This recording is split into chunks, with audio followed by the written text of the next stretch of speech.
Hi, how are you? Good, how are you? I'm doing well. Nice. Yeah, thanks for accepting this short talk. Yeah. It's not like an interview, it's gonna be like a real life talk. Mm-hmm. Yeah, life. Real life, yeah. So can you first start by introducing yourself? Yeah. So that the viewers who are gonna watch this video, they can know who you are. So I'm Nabila Kalanzi. I'm also known as Nebula. I'm a storyteller. I'm a poet, spoken word artist. I'm a nomad. Yeah. I don't usually do interviews or talks in English. So can you be a little bit slower? Okay, yeah. So I'm Nabila Kalanzi, also known as Nebula. Oh, so you are Nabila Kalanzi. Yes.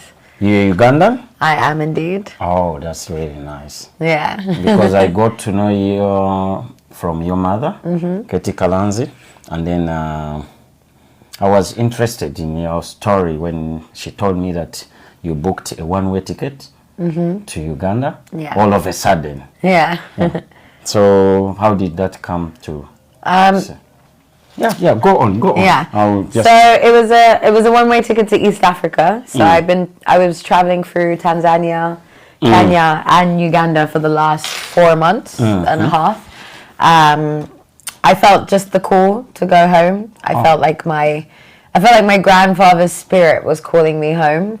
I'm someone who's always wanted to come home to Uganda ever since I was 14 and I came back to London. And so it was always part of my plans, but something I thought I would do later rather than sooner. But I just felt the call this year. So I packed up everything. I got a flight and I've been traveling around. I was in Uganda for the last 3 months. Yeah, 3 months. Yeah. And I traveled through Kampala. I lived in Fort Portal for a while. I've never been to Fort Portal, but I hear it's beautiful. So it's so beautiful. December, I want to go to Fort Portal. No, you have to go to Fort Portal.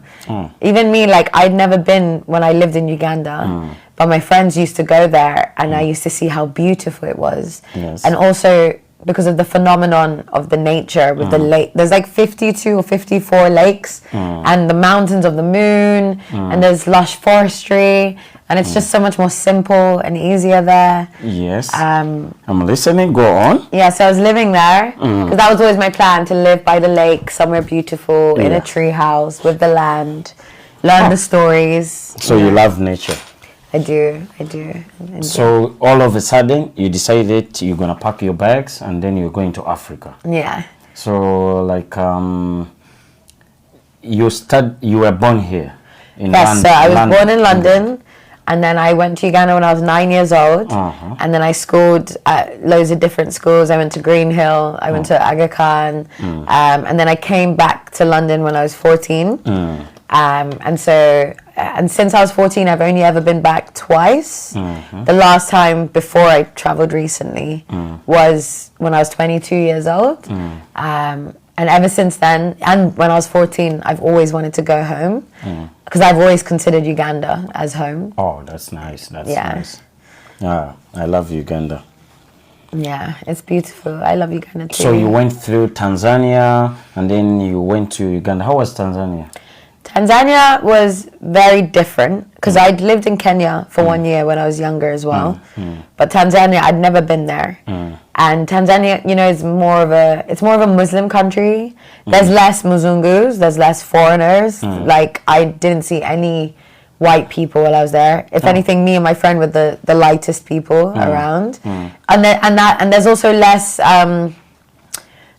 what do you call it? Less I don't know, less being up Muzungu's asses in Tanzania, in a way. I think you were supposed to go to Zanzibar. I think the Bazungus always go to Zanzibar. Yeah, no, but I liked it. I liked that. I was in Dar es Salaam. I liked that, Muzungus or foreigners weren't treated better than everyone else. It was like, no, like you don't mean more to us than our own people. Oh, that's nice. And I liked that. But it was way slower there. People didn't have as much fun as we do in Uganda. You know, we're known for that. Let's talk about Uganda. Yeah. And I'm so glad that you are putting on a chikoi. I am. Do you know how it's called in Uganda? I know, I didn't know the Luganda term. It's called a chikoi. Yeah. This is very nice. It represents Uganda. Yeah, it's I know it represents Uganda. I specifically wore it today for Uganda's Independence Day. Yeah, it's Independence Day, by the way. Yeah, happy independence.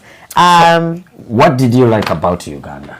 What did I like about Uganda? So obviously Because I love the nature. You are someone who was grown up in London. Yeah, this is where you spent most of your time. Yeah. And now you are in Africa, you are in Uganda. Tell us about Uganda. What did you like? Okay, so obviously I love the food. Like I've always loved Ugandan food more than any other food in the world. Even though I've eaten here in London, we have access to so many different cuisines, but Ugandan food, to me, there's nothing like chapati and beans. Like, it's my favorite thing. It's called chikomando. Yeah, I know chikomando, but I don't actually like it when it's cut up, put together. I like it separate because I like to eat with my hands and I like to tear the chapati and then eat it. Yes. So I love the food. I also love the softness, I would say. There was a softness to the people, especially the men. There was a more like slowed down softness, but I also hated it too because of how I'm used to a fast-paced life here in London. Like everything's quick, efficient, determined, everything has its price, everything has its way. In Uganda, everything is negotiable. You have to bargain. Yeah, everything is negotiable, which is cool because it means you can get, far more for far less. It means you can do what you want sometimes. I once, asked a Boda driver if I could sit back to back with him on the motorbike. Oh, so you were sitting on a Boda? Yeah, but I was sitting on the back. Oh yeah, I traveled only by Boda. I really love Bodas. I really love Bodas. Like being back in London, having to go on these like the underground to wait for the bus. It's just not as fun as a Boda. Yeah, the Boda is like fast and it takes you everywhere at any moment, at any time. I love it. Yeah, like in Uganda, some people when they are like losing time and they want to get to the airport, some guys just use a border. Yeah, they carry their luggage, big bag, and then that's what I did when I was going from Kenya to Uganda, because I last minute decided to get a bus that day. So I literally had to get to the bus station and then we were in traffic, so we got out of the car, put my suitcase on the border, and then I got on the border, and then we got there in time. And I was so scared, and everyone was like, "It's fine, we'll get there." Wow, that's really interesting. So you were like backpacking. Essentially, yeah, but with a suitcase. Yeah, I didn't plan to. Like, obviously, so you went from Kenya to Uganda with a bus. Yeah. Go on. Yeah, no, I love traveling by bus because you get to see the whole landscape. I got to see like zebras when I was going from Kilifi to Nairobi. I love it. I love seeing. One thing I love about Uganda or East Africa, maybe even Africa in general, I assume, is the greenery. It's so green. Uganda it's so vibrant. It's so beautiful. The weather. Yeah, the weather. But it was rainy season, so. You went during the rainy season. Yes, I didn't know, and no one told me. Did I see some? No, I didn't see any floods, but I heard of some. The rain was incredible, though. I love the rain. I love water. I love it. I love the rain in Europe. Yeah, do you? Yeah, but the rain in Uganda. It's fresh, yes, but the only problem is the floods. Yeah, the mud. Yeah, but the thunderstorms. Some of the thunderstorms I saw were just amazing. Yeah, I love that. I love that people wait for the rain here. People would never wait for the rain. Can you say something in Uganda? I can say Jebale. Jebale Kunyabo. Jebale Sebo. What can I say? I can say. How do you ask for food? I did not ask for it. What I can say Luombo. You like Luombo? I love Luombo. Which type of Luombo? Matoke with the meat stew. But then I also love the fish stew as well. Luombo renyama. Yeah. Oh, that's nice. What else can I say in Luganda? The groundnuts? Yeah, I like groundnuts. It's not my favorite thing, but I like it. So apart from Fort Portal, which other places did you visit? So I was mostly in Fort Portal because that was the place I always wanted to go back to because I knew it was just the most beautiful place. Like, did you try to climb the mountain? no. Stanley? It was near my birthday actually, so I went there. I made sure I was there on my birthday, and then my friend offered me to go climbing, and then I was like, should I go climbing?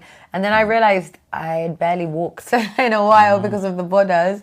I did not have the capacity yet to climb, but I do plan to climb one day. Yeah, take a drink. Yeah. Don't worry.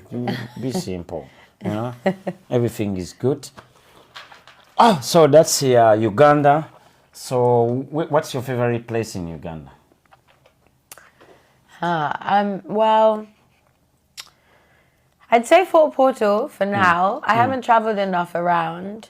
So you prefer Fort Portal?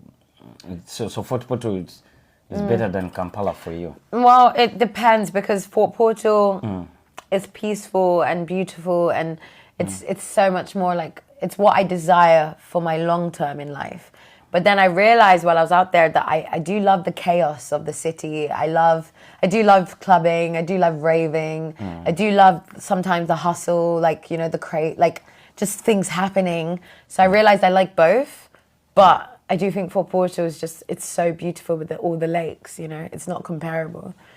Let's talk about Nyege Nyege. We saw you in the news. Yeah, so I was going to say another place, because I'd never been to that part. Say it. To Jinja. Well, it wasn't Jinja, it was Itanda Falls, and it's so beautiful there. Like, crossing the lake to go to the festival was one of the highlights of my experience. So you guys had to cross the lake? Yeah, so me and my friends decided to stay at a lodge nearby and not camp there because we were worried about the rain, which was a good and bad decision in itself. But it was a beautiful experience because we'd have to get borders for like 20 minutes through the village. And I literally would wave at every single child I saw. They were so beautiful and so happy. Yes. It was incredible. And then we'd have to cross the lake on the boat. And it was so, you know, humbling. Like that, for me, I've always, as a poet, as a spoken word artist, I've talked a lot about Lake Victoria, the River Nile, its significance in human history, in my history. I consider myself to be of the Nile because I'm Ugandan and also Yemeni and Egyptian. So I consider myself to be from the River Nile because a lot of our ancestors, you know, traveled along it. So they had to walk from the source of the River Nile to Egypt. Yeah, and also trade, and so being there on the Nile was just, it was beautiful. But yeah, Nyege Nyege. I was at the source also in December. Yeah, last year. Yeah, I love Jinja. It's very quiet and peaceful as well. I've never been to Fort Portal. I think I'll try in the Jinja next time, and then you can go to Fort Portal.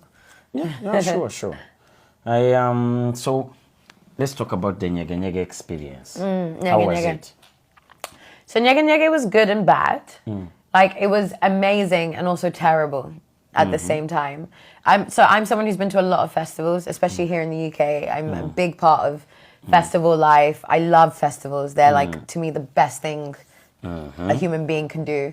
Ever. Like, you know, it's music, it's vibes, you meet people, you fall in love, it's beautiful scenery, you wear amazing outfits, you know, people are more open.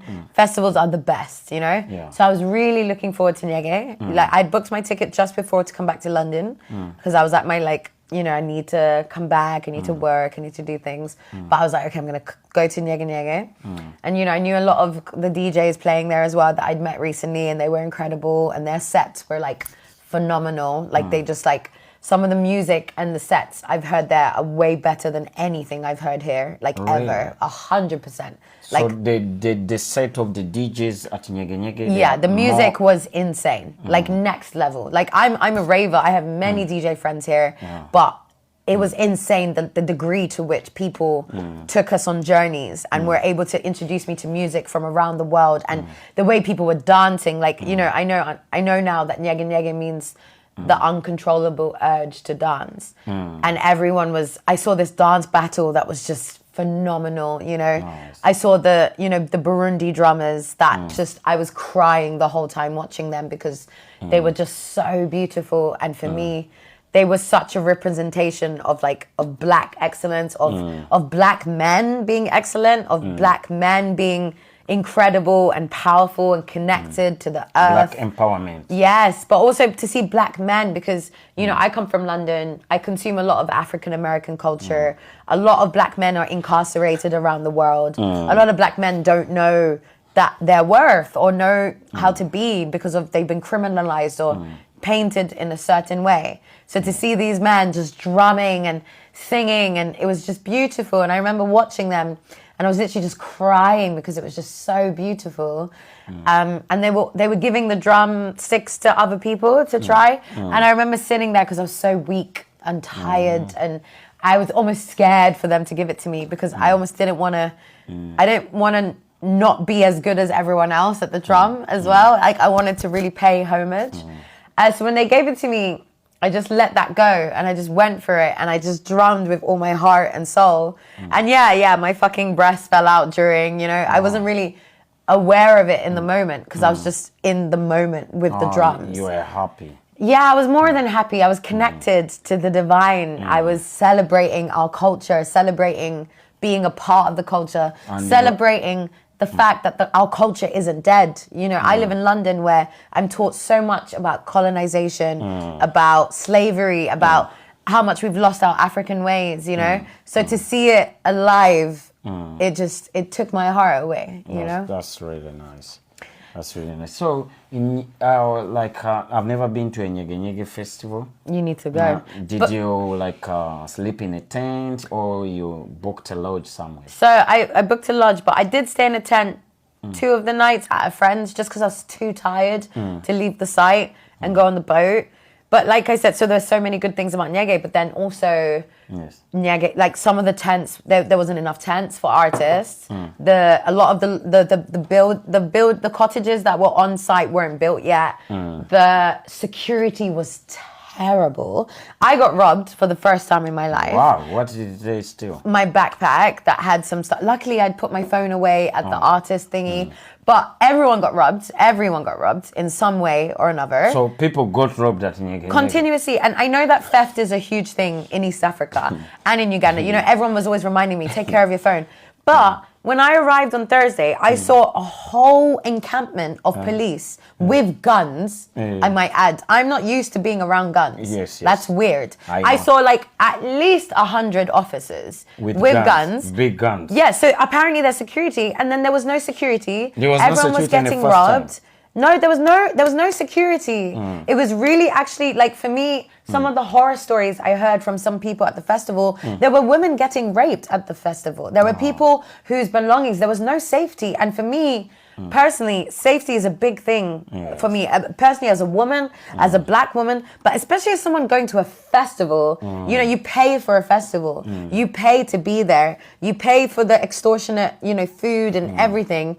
The least you deserve is security. To be secure. Yeah, and I just feel like, okay, I understand that it was a new site and they were getting their bearings, but I feel like there was a lack of negligence from the organizers, from whoever was in charge of security. Next time they must improve their security. No, they should, or it shouldn't happen, to be honest. When Nyege was going to be cancelled because of indecency, that for me is ridiculous and stupid and insane and a publicity stunt. But I'm at a point where I'm like, no, it should be cancelled if they're not going to take care of the artists, if they're not going to take care of the women there, the vulnerable people there. It was ridiculous. It broke my heart, to be honest. Oh, sorry. Honestly, like, it was just like, you shouldn't be charging people this amount. If you knew you weren't ready, then postpone it, then or make it ready. Do what you can. For me, as a festival goer, this video, yeah, you know, like, it's gonna be watched with with the organizers. So next time they have, because people have been complaining. Yeah, this is my message as well, because I'm someone who will always call out things. You know, Nyege Nyege was so beautiful to so many degrees. I met so many incredible people, so much amazing music, like I said. I had so much fun. But I'm also lucky that I guess I consider myself, Nyege Nyege helped me realize that I don't fear man anymore. They should fear me. Nyege Nyege was when I realized I have nothing to fear. That actually anyone who comes against me has a problem. But I'm lucky enough that I'm strong enough to hold that belief about myself. We shouldn't have to I shouldn't have to be worried about protecting myself in life anyways, but at a festival especially. Especially as a woman. And I feel like I had to have so many conversations at the festival with different men about what are we doing to protect women more? What are we doing to make sure that it's a safe place for everyone, including your friends, including your sisters, including your lovers? Like, yeah, I think